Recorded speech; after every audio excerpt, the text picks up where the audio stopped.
Hello, everybody, and welcome to another edition of Puck Talk with Pickens and Turner. I'm Dave Turner, along with Pat Pickens. Pat, it feels really good to actually have some games and some pretty juicy storylines to talk about 1 week into the NHL season, huh? I would say, we're in the first week. We're through with the first week. Couple surprises, couple of really exciting things. The 3-on-3 overtimes has been fantastic, and a couple of things that are going just as you and I predicted it. Yeah, and then, of course, we have 6 undefeated teams right now, some which are surprising, some which are not. The Sharks, the Arizona Coyotes, Predators, Wild, Canadians, and Red Wings have not surrendered a point yet. And then on the flip side, we have 6 teams who have not yet notched a point. The Devils, Bruins, Penguins, Blue Jackets, Hurricanes, and Kings. Pat, there's 2 teams on that list of teams who have not recorded a point yet that are pretty surprising in Pittsburgh and with the Kings. Which of those teams now really is feeling the pressure? Of course, they both are, but if you had to pick one, what team do you think is really going to feel the heat early on without having a win so far? I thought you were going to say the Hurricanes and the Devils were the teams we were most surprised to not have points. No, I'm kidding. I think both teams, like you said, are feeling the heat, but I think the Kings are in big trouble. They've scored 2 goals in 3 games. First off, they haven't had a lead yet. Like I said, they haven't had a lead yet. They got bombed. I mean, you could make the case that the opening night game was an outlier because they lost a similar contest to the Sharks at home in their season opener last year. Obviously, last year didn't go as they were planned or as they intended it to. But to narrowly miss the playoffs is they were a pretty they were a pretty good team, and many felt they were an unlucky team, and there's some merit to that. But at the same point, the problem with the Kings runs deeper. They've always had trouble scoring goals, but they've always been kind of the Corsi darlings. Now they're not even generating shot attempts. They are 5th worst in the NHL in shots, averaging just 25 a game through 3 games. Obviously, small sample, but when you're not generating, they're generating fewer shot opportunities per game than Colorado, which is probably which seems like a problem when you factor in that the Avalanche are everyone's favorite team to rail on as far as advanced stats. I worry about the Kings because, like I said, the goal scoring has been a problem in the past. But now it seems like maybe their defense is a problem too. They've given up 12 goals in 3 games. A little leaky there in the back end. To San Jose, by the way, who's really good. Arizona, who knows, but also Vancouver. 3 goals allowed. Then they were pretty much outplayed from start to finish Tuesday night in their home opener, by the way, against the Canucks. So I mean, this is a problem here for the Kings, I think, and it could result in Daryl Sutter's whacking because let's face it, they closed the door on him last year and locked him out of the room last. That's a problem. So I think the Kings could be in big trouble. I mean, Milan Lucic hasn't done much or anything really since going out there, and you really start to wonder what that player does. I mean, he didn't do a lot in his last couple of years in Boston. He was struggling. He wasn't scoring goals. And then LA, they thought it would revive him, but thus far it hasn't been the case. 2 goals through 3 games, being outplayed badly. They had 9 shots through 40 minutes against the Canucks on Tuesday night. I mean, 2/3 of the game, and they could only in your home opener, by the way, and you could or not your home opener, your second home game against a team like Vancouver, who many people think is kind of like the team most poised to regress this year, and you can only generate 9 shots through 40 minutes. I don't know whether they're just not playing for Daryl Sutter or whether they, this is just the sleepwalking zombie Kings. But either way, you got to think that Daryl Sutter is going to be in some hot water here if this doesn't turn around fast. What about you? You think Pittsburgh though, Dave? Yeah, I mean, look, I'll preface it by saying I absolutely think that Daryl Sutter has to get it turned around quickly, just because the writing has been on the wall there, and he does tend to overstay his welcome. We've seen it before. But for the Penguins, I think this is a team that a lot of people, the minute they got Phil Kessel, they're thinking, oh my God, they're so loaded offensively, and Sidney Crosby looking good, and that they should be a real contender. I didn't see it. In fact, even when we discussed did our show last week, I haven't seen it from the Penguins at all. I think you have a disconnect in the way that the roster is built, where they want mobile, puck-moving defensemen, and they really don't have much of that outside of Letang. Olimata, we'll continue to see how he grows, that kind of thing. I feel like Mike Johnston is in very hot water because this team, whether it's correct or not, they believe that they're a Stanley Cup contender. And right now they look very, very far from it. Here's the telltale sign right now. Phil Kessel, 12 shots in their game so far. Sidney Crosby, just 4. In fact, Sidney Crosby is 9th on the team in shots right now. I'll give you a couple names of guys who are ahead of him. Ian Cole, defenseman. Nick Bonino, third liner. And then the usual guys. So even Chris Letang is actually leading the team in shots. But to me, I think the Phil Kessel move was a bad one for this team because I don't think he's the right fit. I think you kind of, maybe the idea was, you put a good player with Crosby, it's going to make everything okay. But I think Crosby is the guy that needs to be the best player on his line. And I think the idea of keeping them together, look, you could put him with Malkin and maybe it'll figure it out. But right now, considering, I know the teams at the bottom of that division are terrible, but Islanders, Capitals, Rangers, those are really good teams that are not going to go away. Pittsburgh, I think if they go another week or two where they're still under 500, I think you'll see someone new behind the bench for sure. I agree, only because it feels like Mike Johnston's completely overmatched in that position in the first place. They took him out of juniors and just threw him behind the – it's like, taking a 17-year-old kid and giving him, upgrading his Pinto to a Ferrari. How is he going to handle it? And I think he survived last year because of a lot of the injuries could be used as an excuse. They've been playing Malkin. They played Malkin with Crosby and Kessel last night, and it obviously thins out their lines offensively a little bit.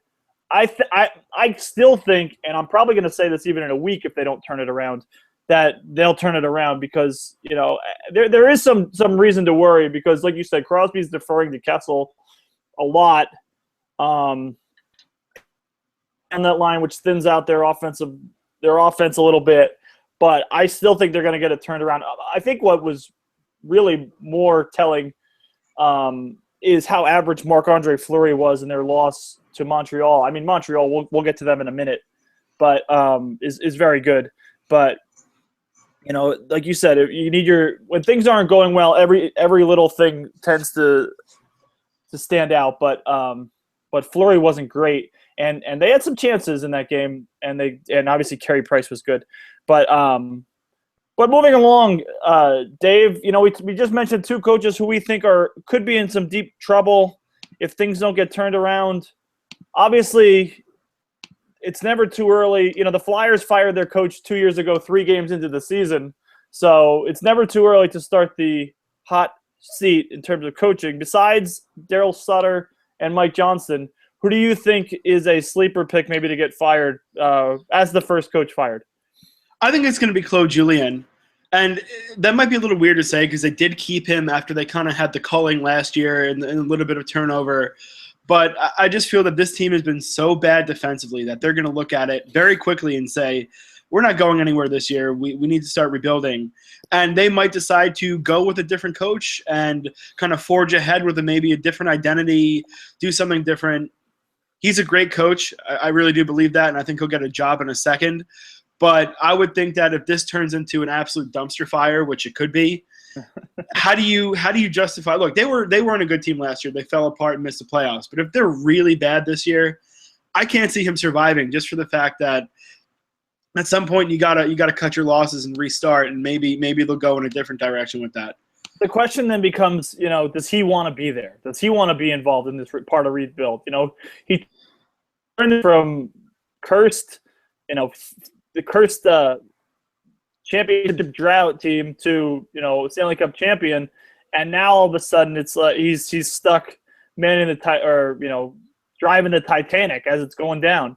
To wonder, like I said, if he'd even want to be there after a certain point. There's, I read Elliot Friedman, the great columnist, insider, who you all know, kind of speculated maybe they're going to trade Brad Marchand or even Zdeno Chara, which would be stunning. I mean, Chara's their captain, has been for years.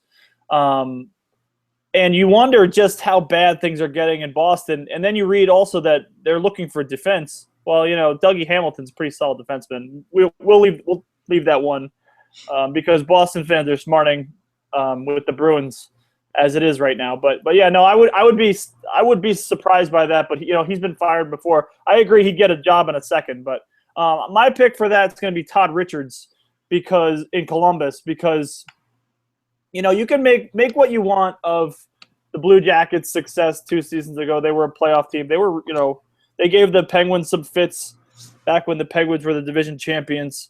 But all of a sudden, Columbus out to a slow start, 0-3. And to be fair, 2 losses were to the Rangers in home and home games. One was to Buffalo Monday afternoon. But, Todd Richards, nobody's really excited about him in Columbus to begin with. And secondly, when you factor in that he's a former defenseman, and all of a sudden the Blue Jackets have given up the second most goals in the Eastern Conference through 3 games, 13. They blew a big lead in their season opener Friday night against the Rangers, and it's only kind of snowballed from there. They got bombed by the Rangers in the game Saturday night.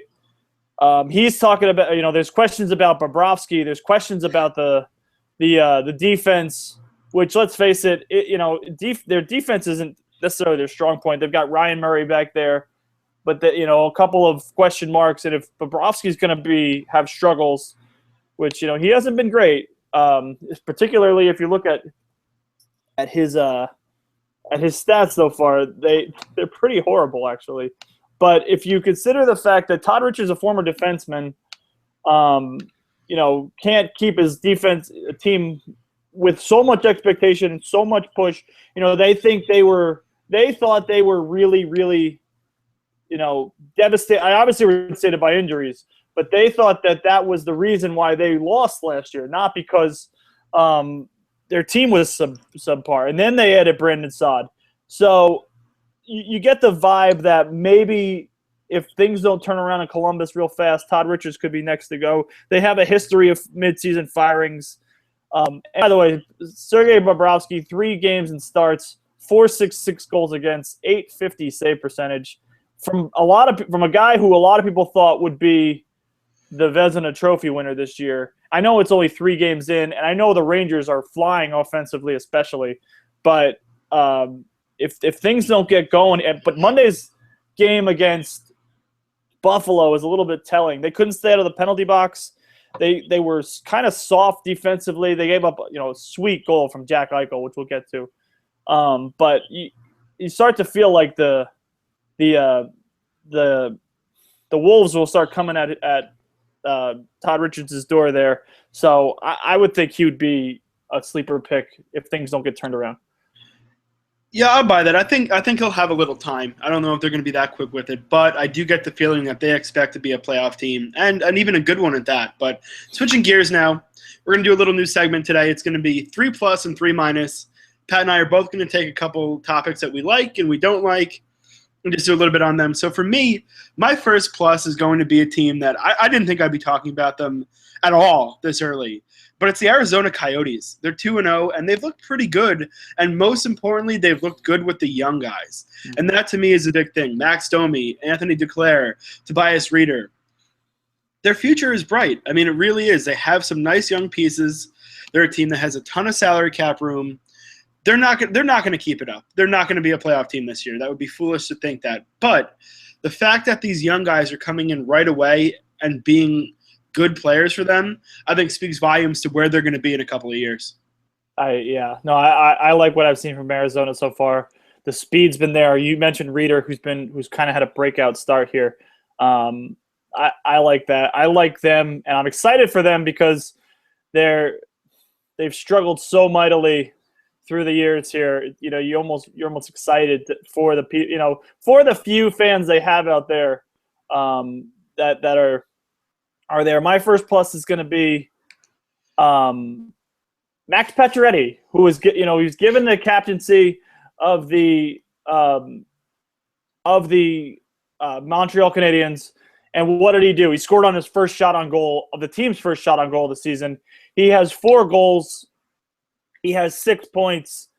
He's playing 19 minutes a night. He had 2 goals Tuesday night in Montreal's win over Pittsburgh. Oh, by the way, the Canadiens are 4-0. And there was a lot of question marks about the captains, that C. Who would wear the C in Montreal?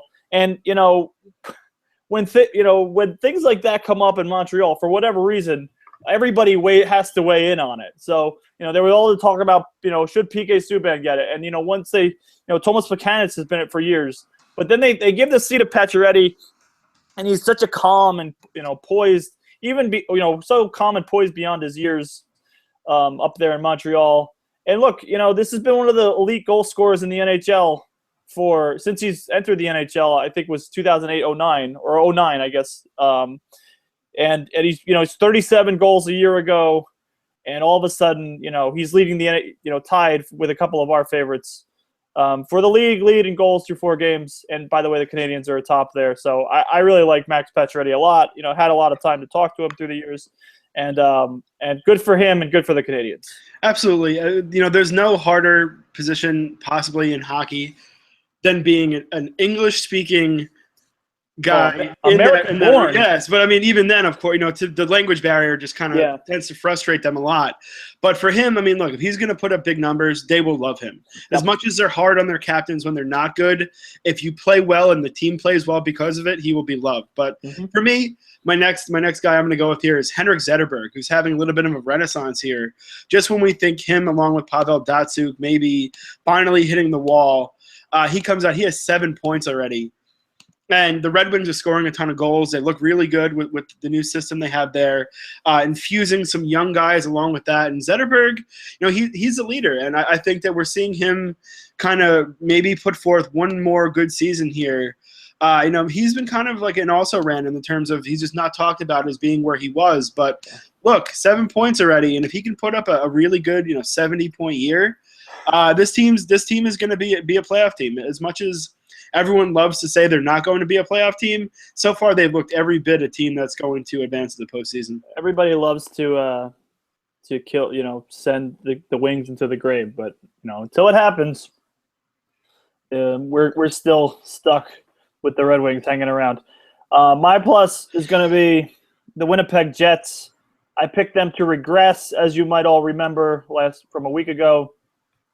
But look at what this team's done so far. They've been real solid in goal. Andre Pavlich has kept them engaged. Michael Hutchinson was fantastic Tuesday night with 41 saves and a stunning win at Madison Square Garden. And Dave, quick, without looking, who has more goals than any team in the NHL? Well, I'm going to guess it's the Winnipeg Jets. You're right. 15 goals in 4 games, which is surprising to a lot of people. Huh? Yeah, not bad. I only put it on a tee for you. Blake Wheeler leading all players with 5 points already through 4 games. They have 17 players. 17 of their 19 skaters have registered a point so far. So they're getting the depth in scoring. Alexander Burmistrov back from the KHL, 2 points. Brian Little had 2 goals against the Rangers on Tuesday night. And Nikolai Ehlers, congratulations to him. He had his first NHL goal Tuesday night at Madison Square Garden. Pretty exciting stuff. They had a bad game Monday in the afternoon game against the Islanders, and their defense looked bad. And I was wondering how they would respond because, that was the first, and then they played the second of the back-to-backs at the Garden on Tuesday night. And their power play did it, and they scored a shorthanded goal, and Hutchinson stood on his head. And all of a sudden, the Jets are starting to look like a strong team. Granted, 4 games in, but this was a playoff team last year, and maybe Paul Maurice is pulling all the right strings. I may have to eat some crow on the Jets here because they're tied atop the Central through 4 games. 2 words: team speed. The entire roster is fast. Speaking of another team who is infusing some young, fast players is the San Jose Sharks. Specifically, some of the guys they have on their offense, as well as defensively. Goodrow, Tierney, Hertl is actually making a return to where he was a couple years ago already. Then you have Martin Jones, who comes in and looks. I know it's 3 games, but his .987 save percentage is just ridiculous. They've given up 1 goal. Yeah, they look like a team with the young guys that is really, really deep. I mean, you're talking about Goodrow and Tierney, who are playing 4th-line minutes. Hertl centering the 3rd line. Look, if you're going to get that kind of production, especially with a little speed and some scoring ability out of your 3rd and 4th lines, you're going to be really, really tough to play against because you know how their first 2 lines work. As much as the Marlows and the Thorntons are getting older, this team, if they're able to have that kind of depth all year, especially with Pete DeBoer, a coach who tends to do well when he can really roll his 4 lines and have confidence in them, Sharks are going to look pretty good, and they already have. But look, if they're going to have that depth, watch out for this team. I would agree with you, especially like you said, if Martin Jones is going to be, he looked real good against the Kings. He pitched a shutout against the Capitals on Tuesday night. For my last plus, I'm going to go with a slam dunk topic because it's a guy we love to talk about. Jaromir Jagr, 2 goals Saturday night at age 43. In the Panthers' 7-1 rout of the Flyers. What more can be said that isn't said about this guy or that hasn't already been said? But Jagr, 2 more goals. He's 7 away from Marcel Dion. He's 17 short of Brett Hull for 3rd all-time. And it's just a pleasure to watch this guy play. We had the good fortune of watching him play in our market for, more than a few years with the Rangers. And then, I personally got to deal with him when he was with the Devils, which was a huge thrill. The guy's a great character in the league. He's a great ambassador for the league. And what's amazing about it, Dave, is the fact this guy was deemed kind of like a punk when he was coming up. He was young and he was brash and he was exciting. And everybody's excited about his mullet to come back. But, don't sleep on the fact that this guy can flat out play. He's got 47 goals against the Flyers in his career. And, oh, by the way, he played a season for them. His 47 goals against the Flyers is 2nd most of any team against. His 61 goals against the Islanders is even better. And, Dave, what better story than watch this guy climb the all-time points lead and all-time goals list in the NHL? I think it's fantastic. He's 4th. And he's 45 points away from Gordie Howe for 3rd on the all-time list. And he's been 3 years in the KHL. I mean, everybody marvels at that where would this guy be if he played those? He lost basically 5 seasons to lockouts and to the KHL. So where would this guy be with 5 more seasons is the question. He wouldn't be near Gretzky, but he'd probably be 2nd. But it's great to watch this guy. I love watching him play. He's such a great character and good for Jagr. Absolutely. He's just a pleasure to watch every night, and I think his work ethic is so good for that young Florida team. But, look, he's able to score goals, and as we found out in the offseason, he's able to score in another department, but that's all I'll say about that one. After that, we'll go to our minuses now. For me, the first one is going to be Tuukka Rask with the Bruins. Not because Tuukka Rask is necessarily a bad goalie, but he is going to be under siege all year. You wonder, especially because he played a ton of games last year, is he going to be able to hang around and even play enough games when he's facing so much rubber every night and looking bad as a result of bad defense? I just think he's in for a bad year just because as good as he is and can be very, very good at times, the defense is just a mess there. And I don't even know how much of a difference Chara is going to make because he's getting older and there's a lot of holes to be filled there. But for me, it's Tuukka Rask. Just his numbers haven't been good, and I can't see how he'll be, even if he plays well enough, just the volume of shots he's going to face every night are going to make for some pretty tough numbers for him. Yeah, they're in for a tough year in Boston. My first minus is going to surprise a lot of people, I think. But I'm going to go with the New York Rangers defense. You like the fact that the Rangers are outscoring everybody. They have 13 goals, which is 2nd most in the Eastern Conference, but they've given up 10 in just 4 games. And if you watch the Rangers closely, I've been watching them very closely. And Dan Boyle was a healthy scratch Tuesday night, and a lot was made of that. They got Dylan McIlrath back in there, but Boyle struggled, and the Rangers have struggled, and Henrik Lundqvist is bailing them out at this point.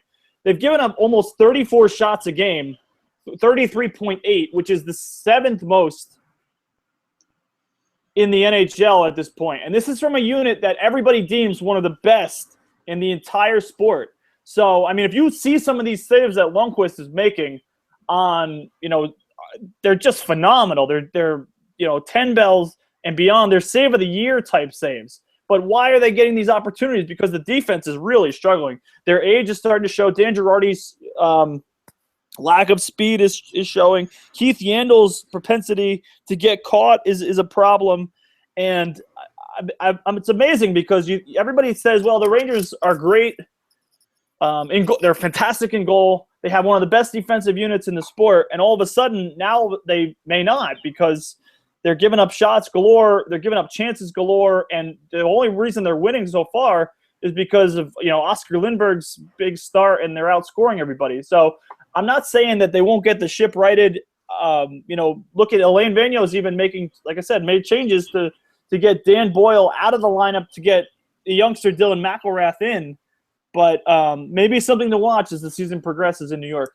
Absolutely. I think the cornerstone of this team still needs to be their defense. They're not going to put 4 or 5 goals up every night. They're going to have to, at some point, give their goaltender a little bit of a rest for them to do it. For me, my next minus is going to be something that I wasn't necessarily going to talk about, but why not? The Barclays Center. I didn't want to hate on it because, look, I'm glad the Islanders have a new building, but this is not a hockey building. Pat, I know you have personal experience with this, but I've been reading all over the place about people discussing what their experience was like. You can't see the goal from many parts of the arena, and you're charging $120. Parking is God knows how much. You want to get a beer and a hot dog, that's another $20. You're dropping $200 to not see a goal go in the net. I mean, come on, it's terrible to think that a hockey fan who pays good money to go to a game can't even watch the game, and that's the case for some of the seats at Barclays Center. I was there Monday to watch them play the Jets, and I sat in the 40-40 club. I was there as a spectator, just again, like you said, to kind of see just how bad this was, to get a firsthand account. And if you're in the 40-40 club, one of the big fancy clubs they have, there's you can sit. There's tables you can eat, you can drink, you can do whatever you want. $50 buffet per person. So you lay down $150 for the seat. You get, say you go in a group of 2, you get 2 dinners is $100. And like you said, you can't even see the goal from your seat. There's TVs there, but who goes to the game to watch the game on TV? Now, granted, there are a lot of seats where you can see everything. I would say probably 90% of the tickets you can see everything. But the problem is, it feels like the Islanders are being shoehorned in here, and it's not a building for hockey. So something has to give here because teams don't just move into buildings anymore where you're that put out by it. I mean, I listen. The Islander fan needs to calm him and her, themselves a little bit because, this building is beautiful. It's immaculate. It's so much better than the Coliseum. But there's a gripe here if you're going to go, to opening night or you're going to go to a playoff game and you're going to spend money on tickets and you can't see the goal. That's a big problem, especially in 2015 where everything has been done to convenience everybody. Smartphones and internet and all this other stuff is done to convenience people. They're used to having everything at their fingertips now, and now all of a sudden, this isn't like the 1920s where you're sitting behind a beam at Old Boston Garden. This is the 2015, and it feels like something has to give there. And based on everything everyone I've spoken with at Barclays Center, nothing's happening, nothing's changing. So it's a work in progress, I think, and it's interesting that we're to be part of it and to see it firsthand. But I'll give you that because it's a mess right now. And the Islanders, fortunately, have got their win against the Jets, but it's kind of a mess for them too. Staying in the Metro, that's my second minus. You mentioned the winless teams in the Metropolitan And only the Rangers have more than 3 points in the Metropolitan Division through the first week of the season. This was touted as arguably the best division in the entire sport, and all of a sudden, Pittsburgh is winless, Columbus is winless. We expected the Devils and Hurricanes to struggle, but the Islanders, got blasted in Chicago. The Flyers got blasted in Florida. The Caps got shut out on home ice against San Jose. This might be a problem if the Metro is going to be this bad. I still think they're going to turn it around, but through a week, let's go Metro, get going. I'm sure some of those teams will, but for me, my last one, just real quick here. Again, something that's more of a thing on the ice, not related to a team, is the overtime power play rule, which, of course, this year, when a team goes up 4-on-3, not 3-on-2, of course, when that player comes out of the box, it's 4-on-4 until the next stoppage. So your 3-on-3 all of a sudden becomes 4-on-4. And I'm sure we're not going to see it for that many stretches, but there could be 2-minute stretches eventually where we see a 4-on-4 that isn't what they're trying to create. I'm not sure what they can necessarily do to fix it, because you're not going to go to a 3-on-2 power play. That's just too crazy. But it'll be interesting to see what if they do eventually tweak the rule in any sort of way, just to kind of do something different, just to make it so you're not back to 4-on-4. Good thing is we have seen a couple games end in overtime. We haven't seen that many shootouts. Granted, there haven't been that many overtime games either, but I'm still hopeful that at least for the most part we're going to see less shootouts, because to me that's a win for the NHL. I agree. You watch games, I think one of the sleeper picks was the sleeper happenings in that was that more power plays in overtime, because there's more space. Guys they want to grab the guy instead of giving up a scoring chance and take the penalty. I agree with you. And you see people on Twitter, and it's an interesting point, because you used to be that, you get a power play in overtime, it's a 4-on-3, it's so exciting, and now you get a power play in overtime, it's 4-on-3, and it takes away from the excitement. I think the overtime's been great already so far. You watch some of the skill. Johnny Gaudreau had a beautiful overtime goal in a game against Vancouver earlier in the week. But you also see teams are trying to the Canucks are trying to take the air out of the ball a little bit, which will be my I'll give a -2, because with that much skill, they've got the Sedins, they've got Vrbata, they've got Bo Horvat, they've got Barchi and some guys, and it's like, well, you watch them, and it's like they're trying they're like the old North Carolina basketball team trying to take the air out of the ball. So that's that it'll fix itself. I think to your point, I agree that the 4-on-3 leading to 4-on-4. You watch the 4-on-4 and you're just begging for a stoppage at that point. But like you said, you're going to get 2 minutes of overtime, and odds are the penalties coming in the first minute. You're going to have basically as much 4-on-4 as there is 3-on-3 if there's a penalty. Yeah, that's definitely something to consider. No doubt. Dave, what are you looking forward to this week? For me, it's the number 1 offense versus the number 2 offense from last year. Tampa Bay Lightning, Dallas Stars. Should be a lot of goals, which means it'll probably be a 1-0 game for all we know. But 2 really, really good offensive teams. It should be a fun one, and I do expect to see some goals. Whether or not that happens remains to be seen. Yeah, Steven Stamkos, by the way, didn't have a shot on goal in Tampa Bay's loss to the Red Wings on Tuesday night. They got to get him going a little bit.